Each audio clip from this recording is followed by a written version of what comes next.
Thanks for joining today. As the session says, today we're going to go over how to design exciting Power BI reports specifically for user adoption, go through some of the processes from planning all the way to building, all the way to measuring. I'm gonna try to get this in an hour because that's what the time is scheduled for.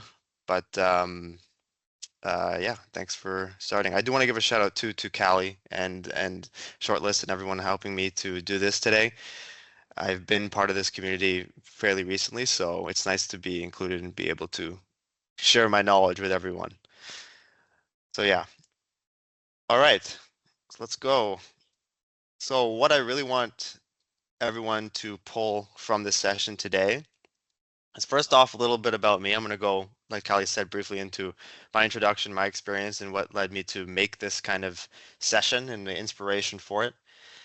The importance of adoption, so why adoption really matters for a Power BI or really any software that you're implementing in the Power Platform or software in general. How to plan for adoption, how to build in the adoption that you have planned in your planning structure, how to measure it so that you're proving to people that what you're doing is working and that adoption is actually active in the organization. And then we're going to have a discussion afterwards or throughout the session, as Callie said, if raise up your hand, as something for the Q&A.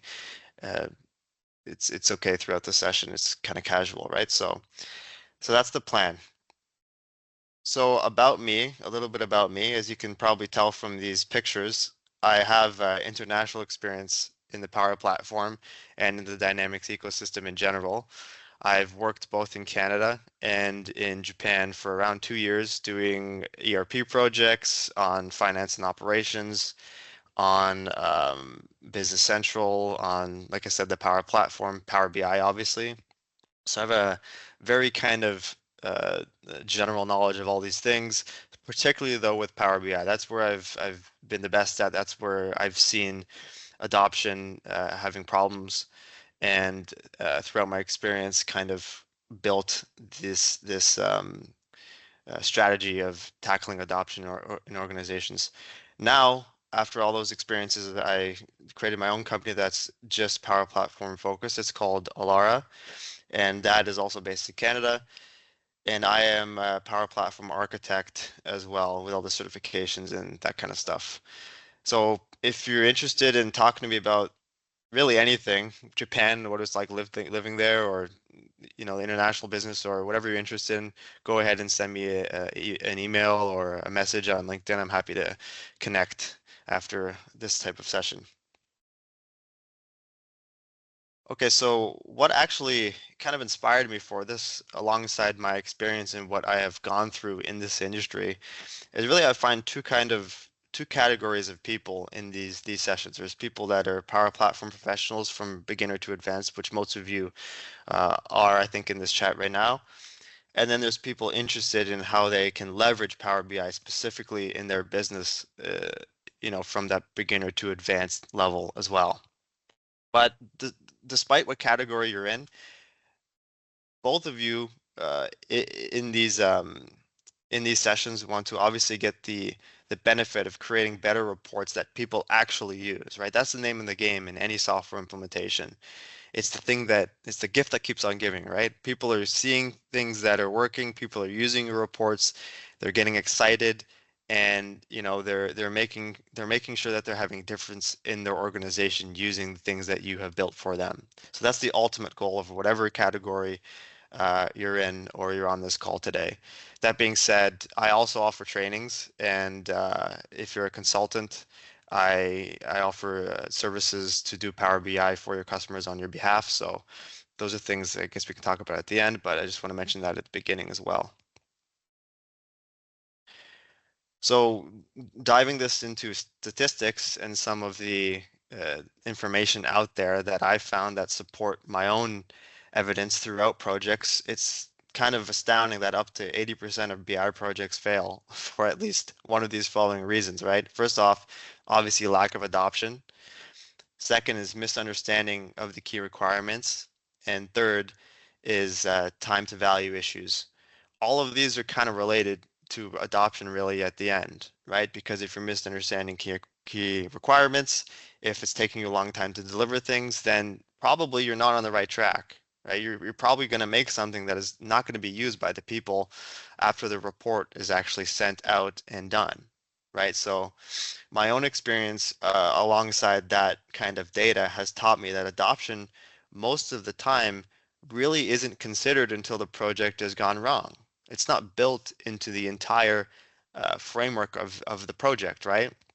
It's something that's almost an afterthought. Yet it's the thing that, like I mentioned before, is the gift that keeps on giving. It's the thing that actually shows people that what you're doing or what you have done um, is successful in that organization, right? So that's kind of uh, what we're going to tackle today and the ultimate inspiration for this session to think about adoption literally from the very beginning conversation when you're talking with that customer. So that being said, what's important about that? Like that's the inspiration. That's what made me have this kind of session. But why is it important? Well, first off, it's easier to see for users. It's easier for users to see the value, right? They understand if they're using it that that it's valuable just by the factor of them using it. They're not going to use something that is obviously not valuable to them. I mean, maybe managers can force them to use it, but uh, they're going to complain, right? So it's going to be something that if they have high adoption, they can see the value. Second part of that is that it's a better ROI. You can change that, right? You can track and use that data for people using those reports opposed to whatever the hell they were doing before that. If they're using Excel, if they're using all their different systems, you're saving that much amount of time, right? So it's really a good ROI calculator to have that adoption organizations, and it gives you leverage to keep saying, you know, adoption is important and it's working. It's something that you can continually invest money into. And finally, on that last point, kind of off better ROI, it's a way for continuous engagement because if it's successful, then they know whatever you do again is going to be successful too, right? And that can be anything. If you're a Power Platform person, you may have started with BI and you may deliver BI with adoption, but like I said in the beginning, it's really something that you can use throughout any software. So you can take these kind of concepts and say, I've made a Power BI solution for you. Now, through the BI that we've made, I can see some gaps for Power Apps. Let me make a Power App solution. Let me make a Power Automate solution, right? So it's a way of kind of upselling and having that continuous engagement. So all of these three major points is why adoption is so important for organizations and for the end of your project. I can kind of summarize that into this one statement, which I really like, which is that if no one uses it, no one can see the value, right? We all use technology every single day. While you open your phone, while you open Teams, while you open these things, because they have value. That's the goal you want for your reports. So how do we ensure this?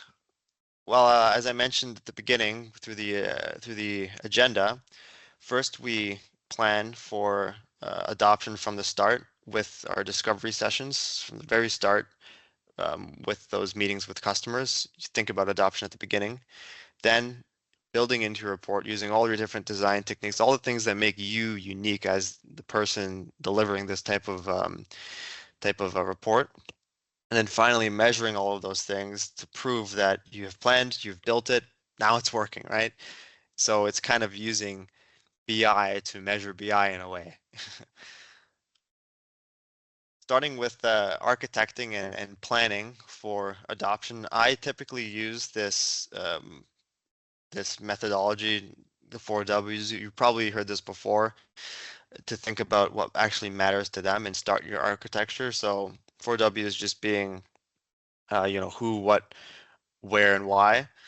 Starting with who, so thinking about who will actually be using the reports. That's paramount, right? That's the number one thing, because you're going to make things for people um, that are different, right? If someone's a a CFO or a finance person, they're going to probably want to see a bunch of numbers. If someone's a marketing person, well, yeah, they're going to have some numbers, but typically marketing people are more in line with words and having more creativity in how the information is displayed. So just asking the question who at the very beginning of any report planning leads you down that path of better adoption. And off of that, finishing out the W's, what is important to their role, right? Who is great for seeing who's going to use a report, but why do they actually, or what rather, or do they actually want to see in that report that will make their role better and make their role easier every day? And then where do they want to see the information? This is a very critical one because when you make the report, whatever they're using right now might be the best way to implement it in their workflow, right? If they're using an ERP system, for example, every single day and they want the Power BI report, yeah, you can put it in Power BI web service, but maybe the best thing for their workflow is to embed it inside their ERP system. Or maybe the best thing for their workflow is to put it into Teams or even into PowerPoint, right? There's lots of ways to show that data for people that is already in their workflow, thereby increasing that adoption, right? And finally, why should they care about the insights? Right? Why should someone actually open the report? You've given them the right information. You've given them in the correct space that they want to see it. But why do the insights matter? How do they actually make better decisions? And so all of these together, we can actually link them to the ways that we're architecting our report, right? So who gives us information like I just gave with those examples, visual, it gives us information for our visual presentation and our layout. What's important to them? Well, we can look at their daily tasks and kind of replicate that in the report. Where do they want to see it? Those published locations that I mentioned, right? And then the value of the information from why you can provide that to people. So all of a sudden, by just asking these questions at the beginning of our architecture for planning for adoption, we have increased the likelihood that they're getting things that they want and that they're going to continue to use this substantially just by asking these questions. And we've given ourselves right, those visual presentation, those 4 areas there, some nice building blocks for our architecture and the report that we're going to deliver to them. So with this in mind, I'm just going to go through a little example through this. So I have this kind of statement, example statement that customer might say, and what we're going to do is we're going to extract the information from that and show how it relates directly to who, what, where, and why, and how we can architect our report with this example. So I'm going to read this statement really quickly, and then we'll add it into the questions. So the finance team, this would be a conversation with the customer, right? The finance team is handling a lot of manual work right now. Every day they're pulling data from multiple systems into Excel. Everyone's used to that, right? Everyone that's in Power Platform understands that a lot of the times customers are doing that. To manage financial statements, collections, and payables. Our CFO, John, has a particularly difficult time managing the team and completing the tasks by month end. We're almost always behind. When we're able to communicate our reports in time, we do so via Teams meetings and through presentations, and we usually email them back and forth for revisions more than a dozen times before they're ready to present.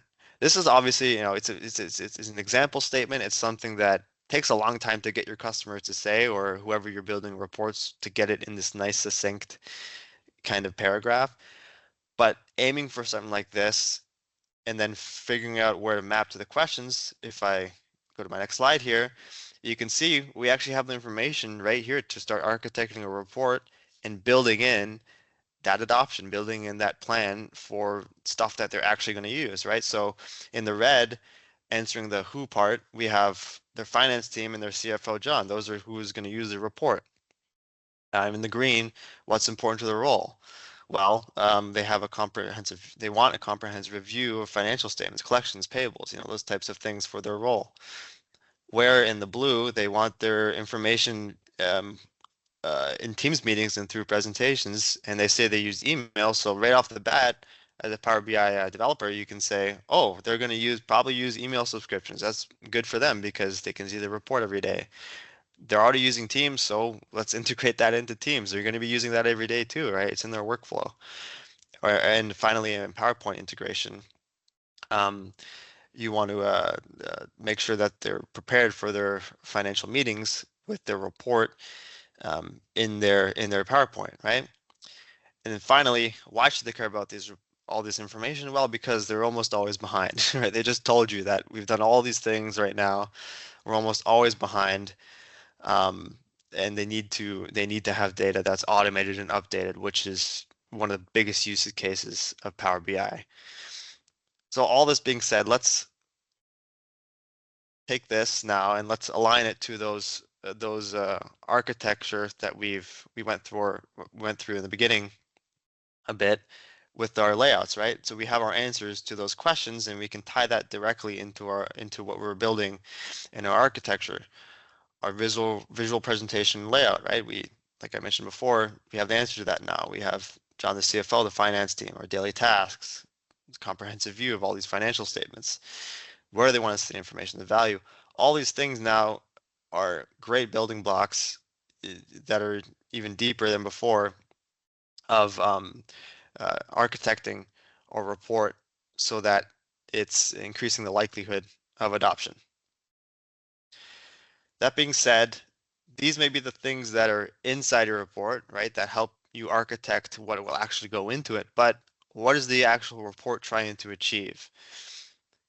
That's why, in addition to planning for adoption with that architecture, you want to ask this question of what do we want this report to accomplish, or what does the business actually want to take away from this type of report. So typically, you would ask, pick a couple of objectives. One or two is fine. I typically use one. I wouldn't go more than three because then you start to get like in a larger scope and all of a sudden you're trying to make 15 different reports in one. Like it's a recipe for disaster, right? So picking one objective of what you want your report to accomplish with the architecture that we just made and getting this into a number or a metric and then aligning it with your end users, your user architecture that we just created is is great for making sure that they understand that they're going to get something that's going to work, right? Something that's going to benefit their business at the end of the day. So I actually have a question for people in the audience if we can get some participation. Based on all of these things that we just went through, so this who, what, where, and why, does anyone have a suggestion of maybe a good objective for something like this, or maybe something that a customer would want? You can put it in the chat if you don't want to raise your hand. Oh, wait, you said there's no chat, right, Callie? Yeah, pop it in the Q&A if you Okay, don't want pop to it in the come Q&A off. then. Or Yeah, if anyone wants to join in, just come off mute or pop your hand up if you prefer to do that as well. yeah, I'm just curious what other people think would be. So there's lots of ways to build objectives, right? And obviously you got to have a conversation with the customer, but I'm curious to have what other people's ideas for this are. Did we get one? I don't think we got one. Oh. Yes, I don't have a financial background, Mm-hmm. but I'm just guessing something to show if the books are balanced. I don't know what, but like red, green, that kind of thing. No, I'm yeah, just yeah. guessing. Yeah. Yeah, I mean, it doesn't, yeah, that's a great suggestion. That really doesn't matter. Obviously, the context here is kind of broad, but um, yeah, like that would be a great one, depending on what their functions and what their roles are, right? Um, Because I know that the new data card visuals, you can put a formula in the for the accent color, and you can make it so that you can put like a measure and say, oh, if it's above this level, then make it a green color, or if it goes beyond but below this color, make it a red color right. or something. So I'm just thinking in those terms. Yeah, yeah, Yeah. yeah. No, definitely. I think adding that as an objective to make in tying it directly to a KPI is great. A lot of the times, going off of that, customers will say that, right? They might have a table or a KPI or something that they want to see, like one particular visual that they want to see in the report, but then it's up to you to make that objective, right? And then build that out into an entire dashboard from that KPI or from their data or exploring it or whatever your process is, but always linking it back to these questions. So I think, yeah, that would be a good objective to make sure that they're getting what they want from their tasks. Um, I made one for this too. So I pulled kind of a step back and aligning it into kind of one number, right? So based on all their problems linked together, the one that I've decided for this is saying, okay, you want to solve their problems, objective report, 100% of their finance team having their reports ready by meeting time. Right? It's something that everyone can share. It's not function based. You can go that route if you want to, like I said, depending on what your clients will want, but it's something that's easily measurable and that solves their problem. This would be one of the major objectives of the report. There's lots of different ways to do it, right? You can even say, I don't know, um,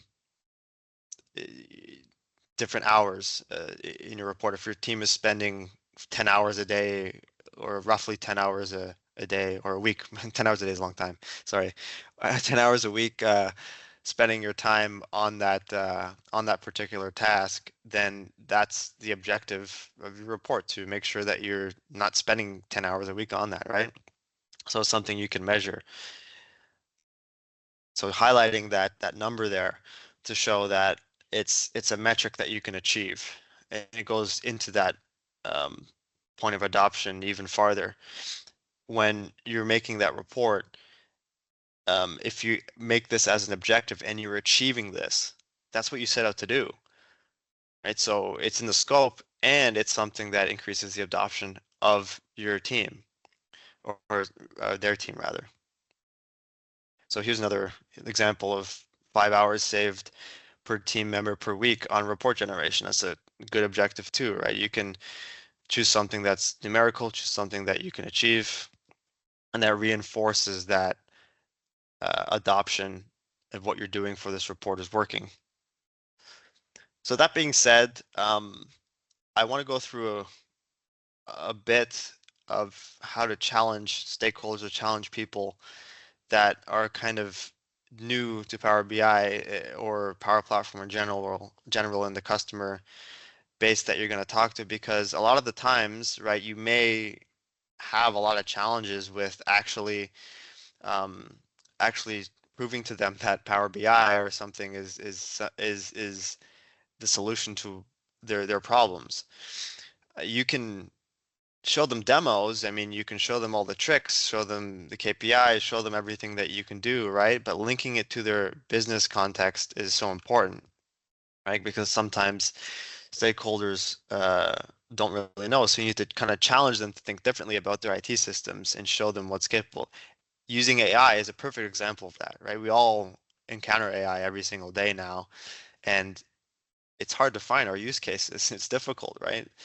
But talking to an expert or talking to someone who's been through that, they're really good about it. So they can obviously explain to you what the best practices are for that AI tool or for Power BI, educate you on what you can use, and kind of challenge you to think of things differently, and ultimately uncover their problems. Which, based on this other point here, it can be difficult to do that. They might not even know what their problems are. They might have one or two things that they want to solve, but it can go deeper than that, right?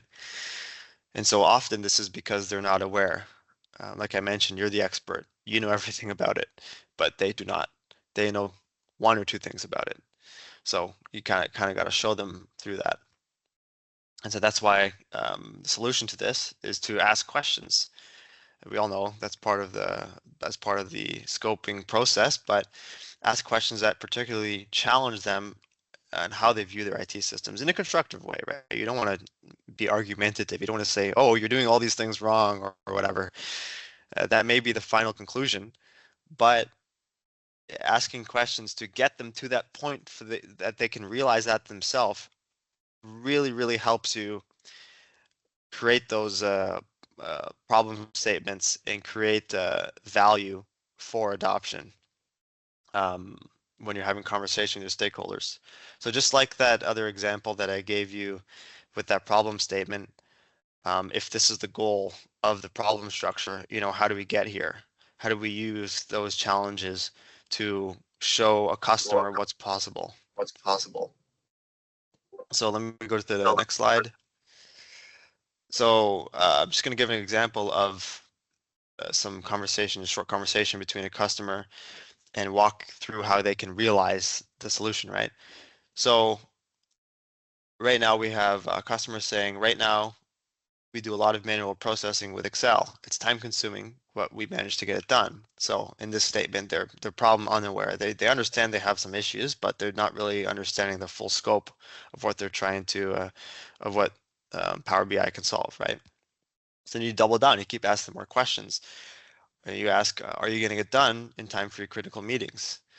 And they say, well, we're almost always behind, right? They're getting to kind of understand that. But we've hired some new team members that are faster than previous ones.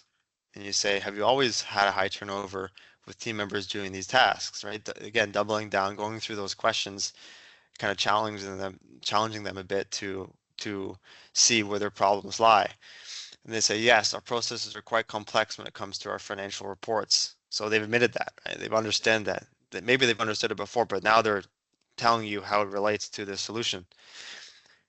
What makes you say they're quite complex? You may assume you'd like to have less complicated report processes, right? You keep asking that questions that help them realize what they're actually going to solve with what you can provide.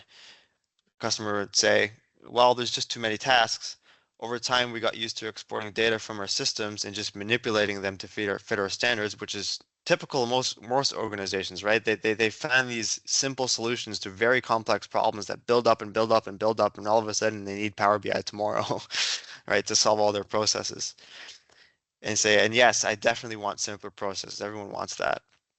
So now they're becoming problem aware. Now they're kind of understanding, okay, through these questions that you've asked, um, they have these processes that need to be simpler. It's kind of related to their high turnover. You have this nice kind of realization that they're starting to get, and you keep asking, would you be interested in a way to automate these tasks? So now you're asking this kind of constructive challenge that says, we can have these reports in time for your meetings. You know that, again, because you're the Power BI person, but they're not necessarily aware of that. Say, well, is that possible? That could be very useful. Now they're realized, right? Now they've understood exactly what you're trying to give them. Sorry, I think there's a question here. Oh, sorry, that was someone else. Let me keep going.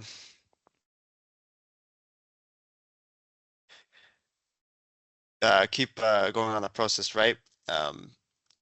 Saying useful for lowering turnover, right? Based on that previous realization, useful for lowering turnover and making processes simpler, or maybe there's something else that you want to solve, kind of clarifying that problem. Customer says that would be useful, or so that would be something I'd like, but I'm also thinking about CFO, John. What would really be useful is giving them a way to manage this team as well as making their processes simpler. Is that something you can help with? So they're giving you the solution in this case, right? You've taken that problem at the very beginning of their turnover and their processes, and now all of a sudden they're understanding it. They're understanding kind of where that problem lies, and they're giving you a potential solution to that, which is ultimately what you want. That is the key to making sure you're planning this adoption and challenging the customer to see things appropriately. And then at the very end, you kind of explore that further and say, yes, we can. Let me explain how Power BI can create unified dashboards for different roles and start to plan your architecture. So all this together, we've just created the beginning of our adoption plan from this initial challenge. So wrapping what I've just went through, I know I went through a lot pretty fast, but kind of summarizing everything for the planning phase of adoption.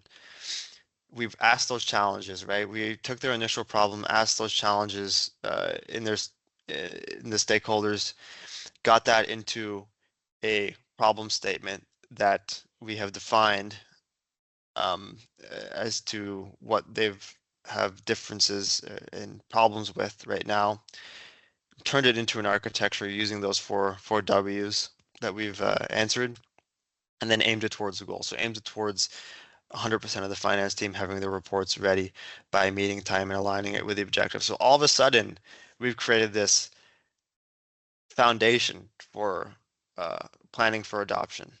Right? We've created this plan that we can follow through our building, um, report building, to make sure we're aligning towards these things. Oh, I see a hand. Yeah, do you want Yeah, to? Hey, Karthik may have a hey, question. Yeah, sure, go ahead. sure. Uh, Hi, good morning. So basically, my question is like, when we are trying to provide a solution, right? I mean, there are Mhm. multiple ways to provide a solution. One Yeah, would be like cost effective, but little bit of technical complexity, like we need someone to maintain. And there will be another solution, which is like, maybe like, for example, I'm talking about premium license or something where the deployment pipelines are there, right? yeah, And for like pro license, there are no deployment pipelines. We have to manage it manually.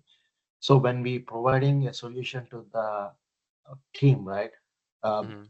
so we will not be there all the time to manage those reports, right? We'll give the reports and they're gonna use it. Yeah. But how can we decide what kind of solution we have to provide? I mean, how can we analyze like whether the finance team can able to handle the solution or not? How can we analyze them? Yeah, so from what I'm understanding, you're asking how particularly those users can manage the report. Sorry, is that what you're saying?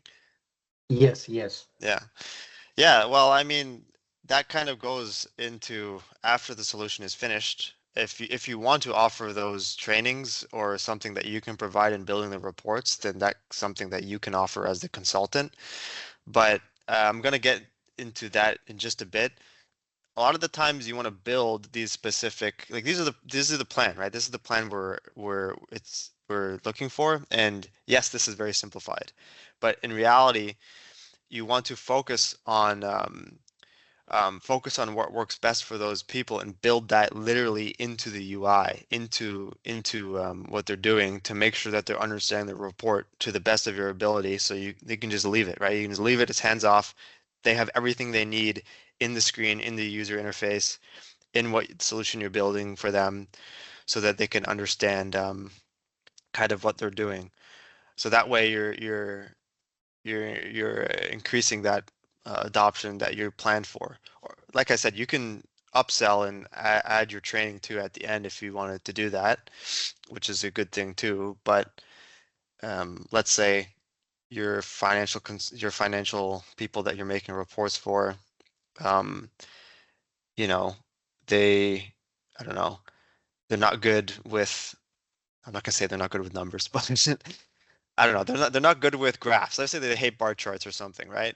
Build that into your model, right? Or ask these questions. Ask all these things that would let you to understand what people are good at, what people are not good at, and reflect that into your report. Does that make sense? I hope I So answered I your think question. it's more about like before we build a solution, we have to ask more clarifying questions, right? I mean, and analyze the technical ability of the end user before we build the report, correct? Yeah, yeah, exactly. And you want to, I'm going to go over building for the adoption in just a second, but you want to make sure you're building that literally into the user interface of the report. Like for example, if they're not good at uh, reading some of the numbers or anything, then add some icons instead. Yeah, or make that technically difficult thing as simple as possible for the user. Some people like Yeah, numbers though, right? Like I've been with sure, sure. reports. They love seeing just large spreadsheets. It's fine if that's what they want to do. Yeah. Yeah. Thank you so Okay. much. Yeah, no problem. Okay, so I'm gonna keep going. So yeah, based on that I kind of went ahead there and answering that question, but based on that adoption plan that we planned for, when actually building for it, and like Karthik said, uh, making sure that if they're not technically the most advanced, kind of building that into the model. When we build for it, we always want to align for that objectives that we just defined, right? And then build out from that architecture using those kind of questions that we've just answered. And then in doing this, use all your skills and all your tools at the disposal to get there. You as the consultant, you as the person that is uniquely you, right? All of your specialties or your teams, and using everything at your advantage to make sure that happens in the most effective way possible. So I like to think in designing things and tools for design. I'm just going to go over some of the things that I use, but I like to think in Power BI as this box, right? This literally, it's a canvas, right? It's this box, and they have so many technical things in there. I like to think of it as when designing, making sure that, yeah, you're aligning with those objectives and the architecture, but you're thinking outside of kind of the Power BI box and asking yourself, where can I extend its capabilities? Power BI is a great tool. It has many functionalities in it, but how can you use other things to bring it into, how you're designing projects and how you're achieving that adoption, to ultimately make it better. So here's Power BI in a box, right? So one of the tools that I use all the time is Canva. I'm sure some people know of this. It's a great marketing tool for actually marketing, but it's also a great tool for making assets in your reports. So I literally, if I go to the next screen, I use Canva for making image assets, so logos, themes, UI, things that natively Power BI isn't necessarily the best at. But again, that's the box of Power BI. How can I extend its capabilities?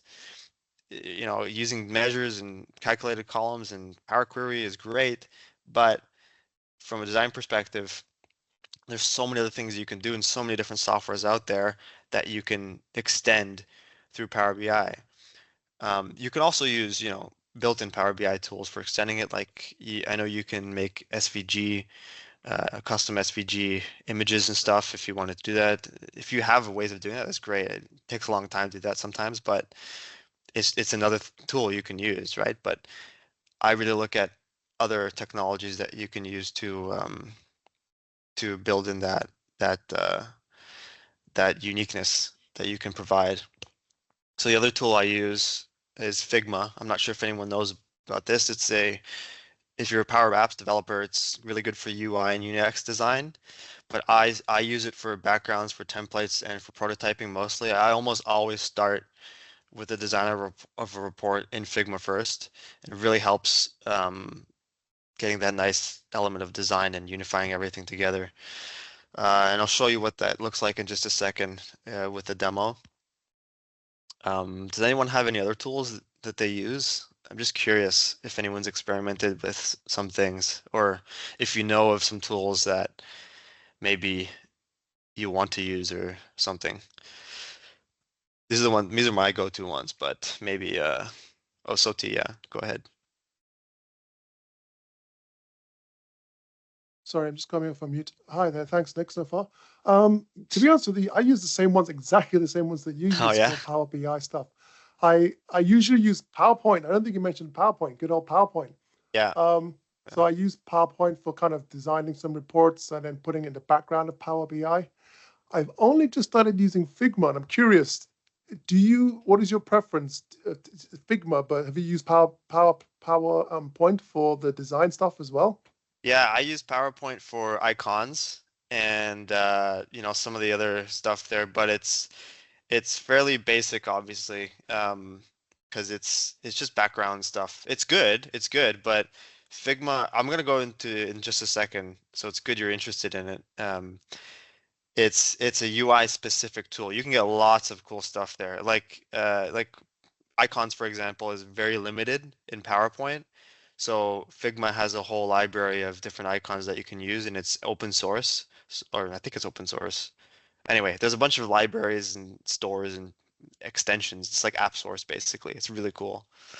But yeah, Okay, that's what I use. Yeah, PowerPoint's a cheers. great one too, though. Yeah. Cheers, thanks. Yeah. Let me go ahead and show that Figma actually. is, So I think Figma is a little bit expensive when compared to Canva, correct? you can get the Licensing part. yeah, so you can get the free license of Figma. I think you only have 3 projects, which is more than enough for developing it out. If you are okay with, I pay like $10 a month or something Canadian, which is not that much for this kind of stuff. It's it's interesting. I also use it for Power Apps too. So if you guys are interested in Power Apps, you can actually make a Figma file, import it into Power Apps, and it makes the UI design already. It's really cool. So let me actually go ahead and jump into it and kind of show you a bit about it. So here's Figma. So you can see I already have this nice kind of layout that I've designed here in preparation for this, but there's lots of other functionalities. I'm just going to scroll out to some other stuff that I have. These are just other random dashboards. Yeah, I can see like this one has this nice like glossy background and stuff that you can make. There's so many different things, and you can get assets through the Figma store, like I mentioned, paid or free, whatever you want, to actually use these assets in your report background. So if I go back to this one, I'll just make a simple design. Like it takes a couple minutes, right? If I just copy and paste this with this dashboard and maybe, I don't know, change some things a bit. Like if I delete this square, extend this out, maybe delete this one at the bottom, take this image, make it blow it up a lot, and just kind of turn this or something, right? Kind of have a different design with this image in the background. The best part I think of Figma is this layering. Like you can just layer it up and down, so it's really easy to get layers for your background. Obviously, this will just go in the background of your report, right? If you want to build in layering and maybe some specific boxes or whatever for your KPIs, then build that into Power BI, because Power BI has that alignment feature where it has those lines, just like you see here when you drag it around, you have those lines, right? Because you're entering in a picture, it's not going to have those lines. So I would just keep these as a background, and then when you're building your reports, just build your shapes and lines on top of that so it's easier. Yeah, so you can see we just have this, it took me 2 seconds. It's just this decent layout. It's not bad. Something to start with, right? And you can select this picture, and this picture, by the way, I created in Canva, so I just imported it into here. And if I just maybe get rid of that shadow effect and add a new effect, I can actually just blur this and have a nice blur background if you want to have that kind of focus look. Or like this image, I can make it less transparent if I just take that, right? So there's a lot of stuff you can do with Figma. It's a great design tool. And like I said, really good for apps as well, or UI elements for your dashboards. So if I go back to my presentation,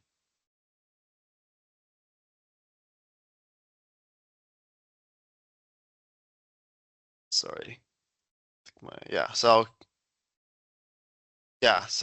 that being said, I'll give some design techniques that I particularly like to use in what I've found that helps my adoption for reports. So with this is the report based on the example that we kind of made, right? It's this, you can see I used that background that I made in Figma, I just imported it in. We have our statement of income. It's fairly basic. We have our aged accounts, our receivables and our payables. This is a finance related report. And then if I select this report's actually built into PowerPoint. Power BI is there, built into PowerPoint. And I can go to my different dashboards. I have my CFO dashboard here and my report usage dashboard here, right? So going from these techniques that I find very useful for adoption, this first one using information links, you can see I have this tiny information link here that says click to go to Business Central to actually see the financial reports. I love using this because it gives users a way to go to that system that they were previously in or something that they're currently using. Because they're making changes in the system and then they're going to the report to see the differences or to see the impacts over time. So if you want to just go back to the pages that are actually related to this, I can just click this button and it goes to that direct link to Business Central to open that page related to what they're doing. So it's great to help that, convenience. Takes a couple seconds to add that in, right? Great way of pointing them to where they need to go. And you can use anything for that. You can use it for exporting to Excel. You can use it for a help page, right? You can use for a lot of things. I think if you treat dashboards kind of like an app, I mean, not necessarily because there's no workflow, but if you add some of those functionalities, it really helps users kind of get familiar and understand it better than just throwing a bunch of KPIs and charts and stuff on there. Second part of that is UI navigation. And I think having this report in PowerPoint is a really good example of that because you can see I have these navigations to go to the different pages in the report, but there's no tab at the bottom, right?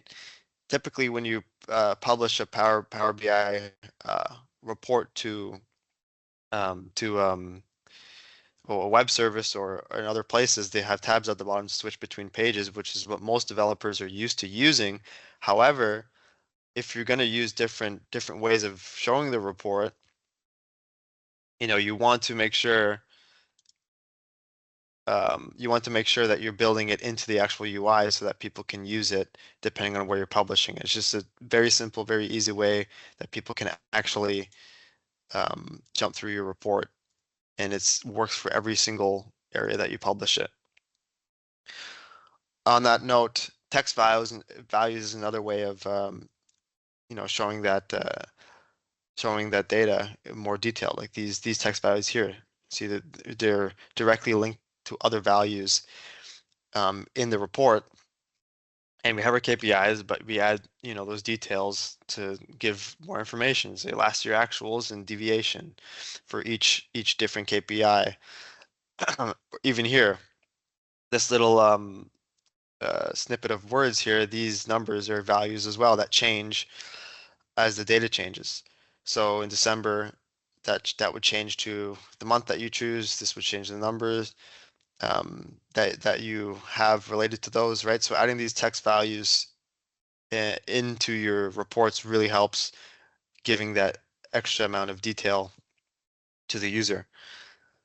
And kind of related that too, using words like I just showed here is great for explaining it, right? You add this quick insights here that show you what you can take from this report instead of just looking at the numbers.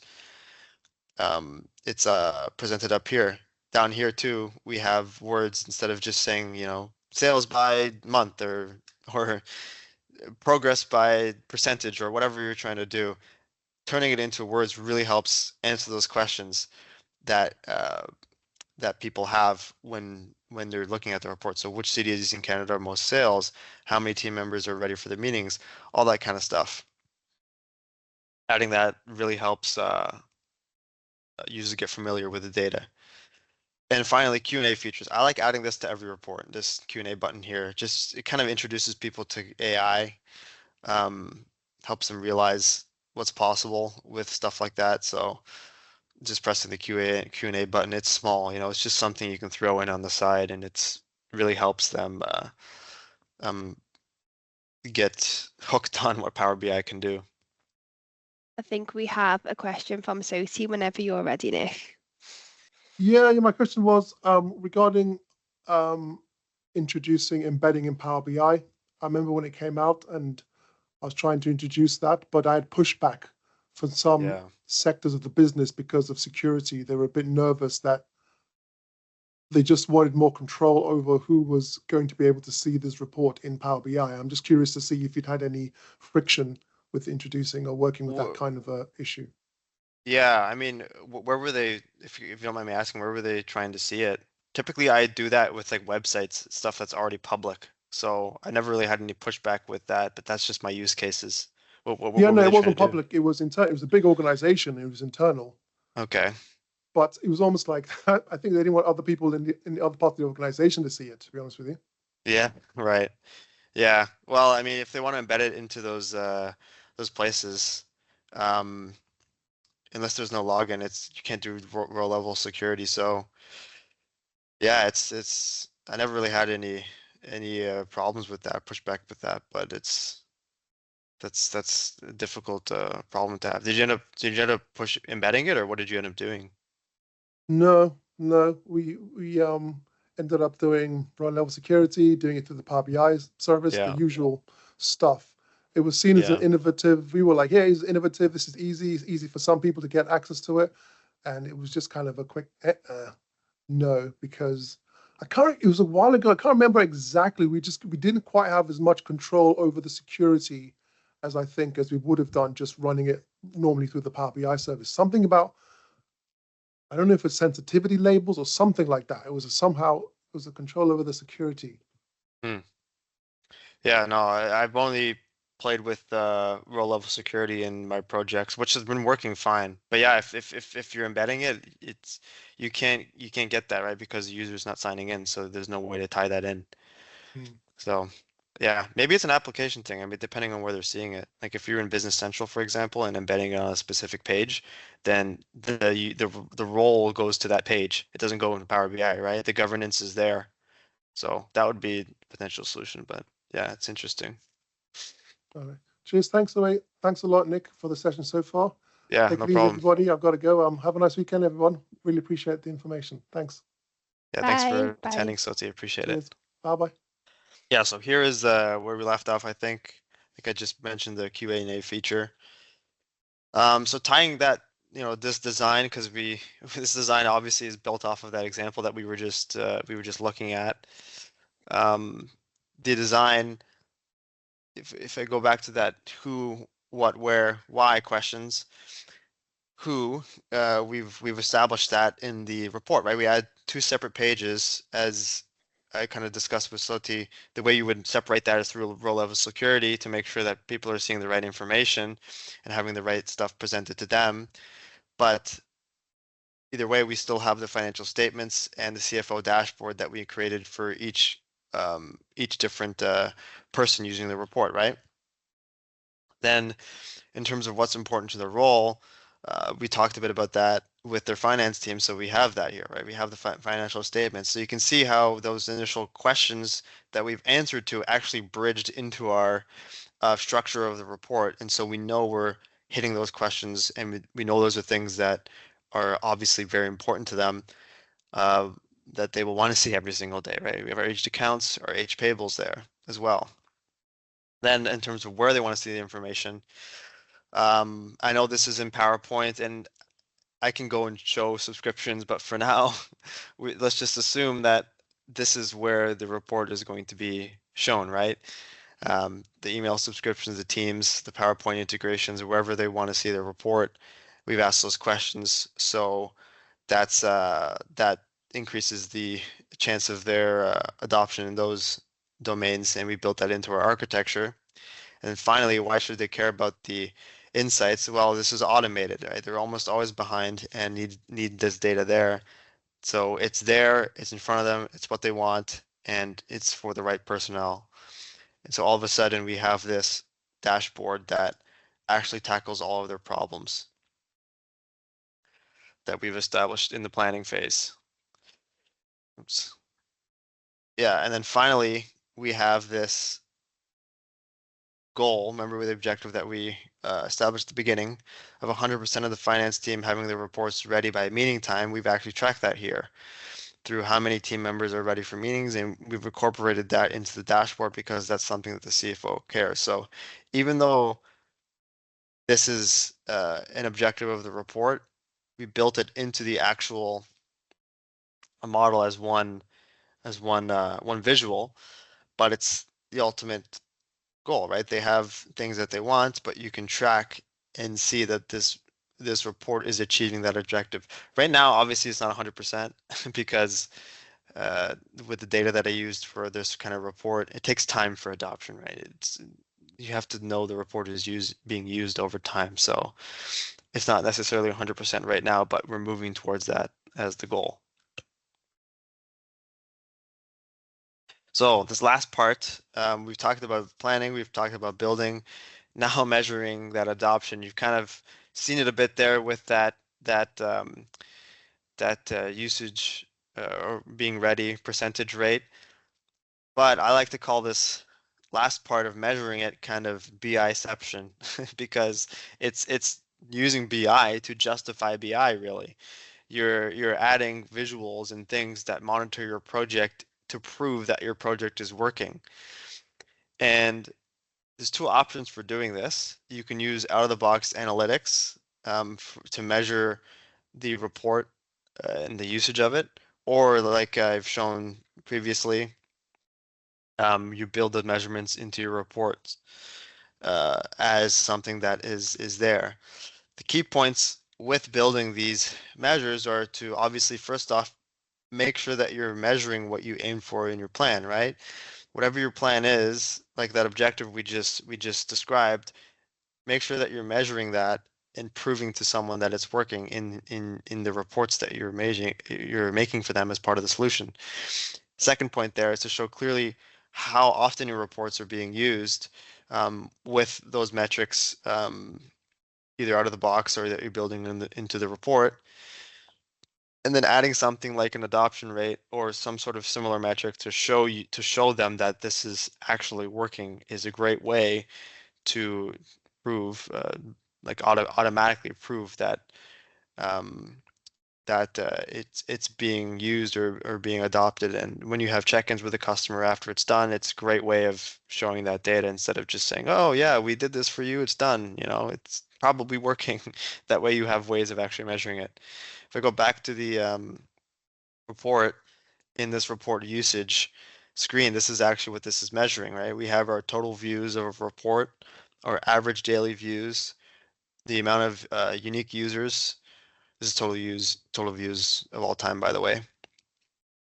And our adoption percentage, which is just the amount of unique users divided by the total amount of people that this report was sent to. So it's getting up there, right? It's 87%, but like I said, adoption takes time. So you'd be pointing to these metrics and say, hey, it's working. Hey, we're using this. And you're using BI, right? So if something goes wrong, you know where to kind of figure out in the process of where to address these problems. If the adoption is happening because of lack of training or something that they don't understand in the report, you know it's not working because of these measures that you're incorporating into the report here. So let me just keep going. So all together, just to wrap up everything, because I know we went through a lot and through the the technical difficulties, it's kind of jarred. But to summarize everything that we went through, right? We started with that kind of, not started with it, but we talked about challenging the stakeholders with those conversations to kind of lead them towards the solution, asking those questions, making sure that they're understanding the solution and what Power BI can give. Then we took those questions into a problem statement and address them with those 4 Ws, the who, what, where, and why for the report to make sure that we're scoping out the right things for our architecture, answering those questions. Then we created an objective based on all those things that the report wants to achieve. We've used tools like Canva and Figma and whatever you're going to use, PowerPoint, right? Whatever you're going to use in your delivery to actually make all of those things come together in Power BI. Then we've created the report based on what they've wanted. This is just a screenshot here of the statement of income that we created and the dashboards that we made for them. And then we've tracked it and made sure that, you know, what we're doing is succeeding with that report usage dashboard and those metrics that we can use to. So all of a sudden we have this plan, creation and measurement for adoption throughout this entire timeline. of what we went through today. And yeah, I think that's everything. There's another 15 minutes, so let me just escape this. Does anyone have any questions before we wrap up?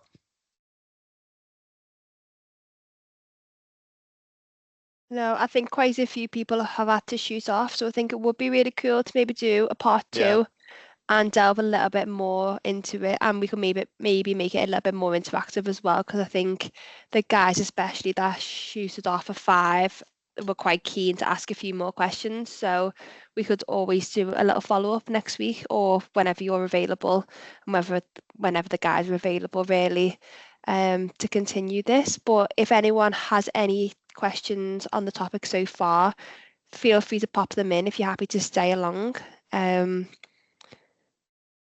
Or pop your hand up, really. There's only a few of us left. But if not, we will leave it there. If that's everything from you, Nick.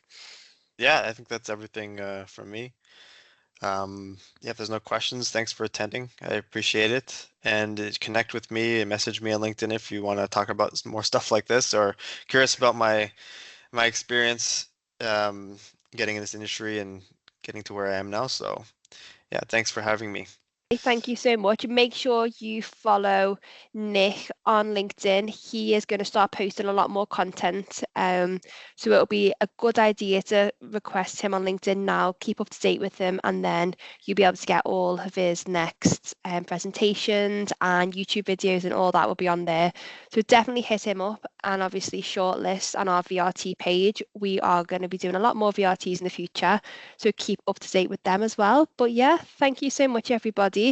And I will see you all very soon. Bye, guys. Thank you. Thanks, Callie. See Thanks, you. Nick. Thank you, Nick. Bye. Thank you. Bye. Thanks, Kelly. Bye, Thank you. everyone.